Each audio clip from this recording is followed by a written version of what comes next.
So नमस्ते साथीहरू है। आजको हाम्रो यो सेसनमा चाहिँ टाइप कन्भर्सन इन जाभास्क्रिप्ट भनेर बुझ्छौँ है त। सबभन्दा पहिले बुझ्नु पर्यो टाइप कन्भर्सन भनेको के हो। टाइप कन्भर्सन भनेको एउटा प्रोसेस जसको कारण चाहिँ हामी एउटा डाटा टाइपले अर्को डाटा टाइपमा कन्भर्ट गर्न सक्छौँ है त। जस्तो नर्मली होइन, टाइप कन्भर्सन तपाईँहरूको टु टाइपको हुन्छ है। जस्तो फर्स्टमा हाम्रो भनेको इम्प्लिसिट कन्भर्सन हुन्छ होइन, अनि अर्को भनेको एसएटी अनि डिआरएसएन, यो दुईवटा टाइप हुन्छ है त। जस्तो इम्प्लिसिट भनेको चाहिँ के हो भन्दाखेरि होइन, जाभा स्क्रिप्टको कम्पाइलर अथवा होइन त्यो जाभा स्क्रिप्टलाई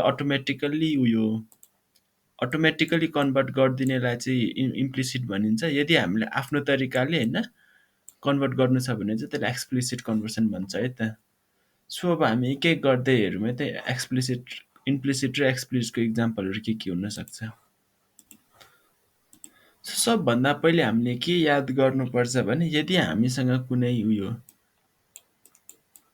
स्ट्रिङ छ होइन, स्ट्रिङ अनि प्लस, अब हामीले प्लस दिएपछि यहाँ जे पनि नम्बर भयो त्यो स्ट्रिङ भएर उयो त्यो तिनीहरूको कम्बिनेसन स्ट्रिङ हुन्छ है त।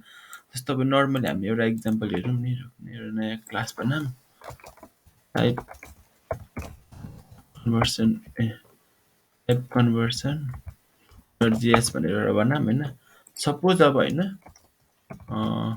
हामी उयो गरौँ त, जस्तो maybe let value is equals to maybe suppose मैले एउटा दिएँ त नेम, अब प्लस 1 दिएँ त। अब यसलाई जस्तो अब कन्सोल डट लग होइन भ्यालु भनेर एकचोटि अब यसलाई जस्तो अब सपोज हामीले रन गऱ्यौँ भने होइन, जस्तो नेम 1 भनेर हेर्नुहुन्छ, जस्तो नेम भयो यो स्ट्रिङ भयो, प्लस 1 भने यसलाई स्ट्रिङ कम्बाइन गरेर दुइटाले स्ट्रिङ गरिदिएको छ। जस्तो अब नेम स्ट्रिङ, अब जस्तो नम्बरको साथ अब म बुलियन युज गर्छु, जस्तो ट्रु हाल्छु होइन, ट्रु हालेर अब एकचोटि रन गर्छु त के हुन्छ। जस्तो हेर्नुहुन्छ नेम प्लस 2 भने यसलाई पनि स्ट्रिङ बनाए दुइटालाई एकैचोटि उयो गरिदिएको है त। सो अब हामीले के बुझ्नु पर्यो भने स्ट्रिङ प्लस अब यताको जे पनि छ भने चाहिँ त्यो स्ट्रिङ हुन्छ। जस्तो म अब नल दिएँ भने पनि नल भनेको त अब त्यो खाली हो नि त, तर यसलाई पनि स्ट्रिङ बनाइदिन्छ हेर्नु है। अब जस्तो अब नेम नल भनेर दिएको छ, दुइटालाई कम्बाइन गरेर एउटा फुल बनायो त, यो भयो एउटा।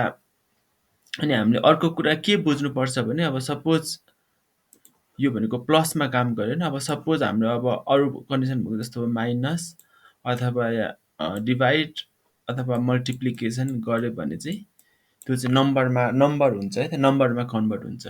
जस्तो सपोज होइन, अब हामी सपोज अब एउटा इक्जाम्पल हेरौँ, सपोज अब स्ट्रिङ भन्यो, अब जस्तो यो एनिथिङ दुइटा कोडको भित्र दियो भने त्यो स्ट्रिङ हो नि त जाभा स्क्रिप्टमा। तर अब 4 प्लस अब मैले 1 दिन्छु है त, के आउँछ 4 प्लस 1 भने 4 माइनस 1 दिन्छु है त, 4 माइनस 1 दिउँ त के हुन्छ। जस्तो हेर्नुहोस् 3 हुन्छ। जस्तो मैले यो त स्ट्रिङ हो नि त, स्ट्रिङलाई नम्बरमा कन्भर्ट गरेको है यो चाहिँ। सपोज अब यो भयो, अब सपोज म अर्को पनि एउटा स्ट्रिङ दिन्छु, जस्तो सपोज 10 दिएँ है त, 4 माइनस 10 कति हुन्छ, -6 भयो नि। यो म्याथमेटिकल क्यालकुलेसनमा गयो क्या, स्ट्रिङदेखि म्याथमेटिकल क्यालकुलेसनमा कन्भर्ट भयो। जस्तो अब माइनसको साटो अब मल्टिप्लिकेसनको साइन हाल्छु त, त्यो पनि रन गरौँ है। जस्तो 40, किन 4 10 जा 40 हो नि त। सो अब के बुझ्नु पर्यो भने प्लस भयो भने चाहिँ त्यसले स्ट्रिङमा जान्छ होइन, स्ट्रिङमा कन्भर्ट गर्छ। माइनस अथवा मल्टिप्लिकेसन अथवा डिभिजिबल साइन भयो भने चाहिँ त्यो नम्बरमा कन्भर्ट हुन्छ है त। सपोज अब यो त भयो नम्बरको केस होइन। अब सपोज मलाई स्ट्रिङ हाल्नु छ, जस्तो मैले अब यसको साटो नेम दिएँ त, नेम दियो भने के हुन्छ हेरौँ है त। अब सो अब हामीहरूले होइन नन्युमेरिक र न्युमेरिक मिक्स गऱ्यौँ भने त्यो चाहिँ नट अ नम्बर भनेर डिफाइन गर्छ। एनएनको फुल फर्म भनेको नट अ नम्बर है त, नम्बर होइन भनेर उयो डिफाइन गरेको छ है। जस्तो अब नेम यहाँ स्ट्रिङ, यो स्ट्रिङ भयो नि त, किनभने हामी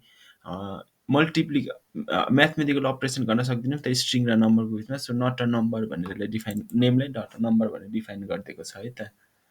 यो भयो। अब सपोज अब उयो गर्दा के हुन्छ हेरौँ है त। जस्तो अब बुलियन भ्यालु, जस्तो अब मैले यसलाई 10 नम्बर दिएँ होइन, अब जस्तो अब मैले बुलियनको ट्रु भने त ट्रुको न्युमेरिकल भ्यालु हुँदैन नि त, सो अब हेरौँ के हुन्छ। 10 को 10 आयो, किन आयो भनेर हजुरहरूलाई कन्फ्युज भएको होला होइन। नर्मली बुझ्दाखेरि होइन जाभा स्क्रिप्टमा होइन ट्रु ट्रुको भ्यालु तपाईँको 1 हुन्छ होइन, अनि फल्सको भ्यालु 0 हुन्छ है त। जस्तो अब मैले ट्रु लेखेँ, अब यसको साटो मैले फल्स लेखेँ भने के हुन्थ्यो हेरौँ है त। अब यो गरेँ अनि रन गरौँ है त। जस्तो 0 हुन्छ, किनभने 10 इन्टु 0 चाहिँ 0 हो नि त। सो यो भयो एउटा होइन। अब नल हाल्दा के हुन्छ भनेर हेरौँ है त। सपोज अब किनभने अघि अब स्ट्रिङमा त नल गर्दाखेरि नल एड गरेर आएको छ नि त, स्ट्रिङ प्लस नल। अब यो यसमा क्यालकुलेसन गर्दा चाहिँ के हुन्छ हेरौँ है त। अब नल हाल्दा 0 आउँछ, किनभने नलको भ्यालु 0 उयो के अरे 1 उयो नलको भ्यालु होइन। सो यहाँ हेर्न सक्नुहुन्छ नलको भ्यालु 0 भयो होइन, 0 इन्टु 10 चाहिँ 0 हो नि त। सो यसको भ्यालु 0 भयो है त। यो भयो। अब अर्को भनेको हामी अनडिफाइन भनेको अनडिफाइन हाल्दा के हुन्छ भनेर हेरौँ है त। सपोज अब अनडिफाइन भनेर गरौँ है त, 10 इन्टु अनडिफाइन गर्दा के हुन्छ। जस्तो हेर्नुहोस् नट अ नम्बर भनेको छ है त, किनभने त्यो अनडिफाइन भनेको उयो भ्यालु हुँदैन नि त। सो यसलाई स्ट्रिङ अथवा अरू कुनै डेटा टाइप तर नम्बर होइन भनेर डिफाइन गरिदिएको छ है त। सो यो त अब सम इम् इम्प्लिस यो सम के भन्छ ल इम्प्लिसिटको इक्जाम्पल। अब एक्सप्लिसिट भनेको के, एक्सप्लिसिट कसरी जाभास्क्रिप्टमा गरिन्छ भनेर हेरौँ है त। सो अब यो त भयो उयो होइन। अब एक्सप्लिसिट कसरी गर्ने भन्दा सपोज अब होइन ल हटामै let num is equals to होइन उयो गरौँ भने 100 दिउँ है त।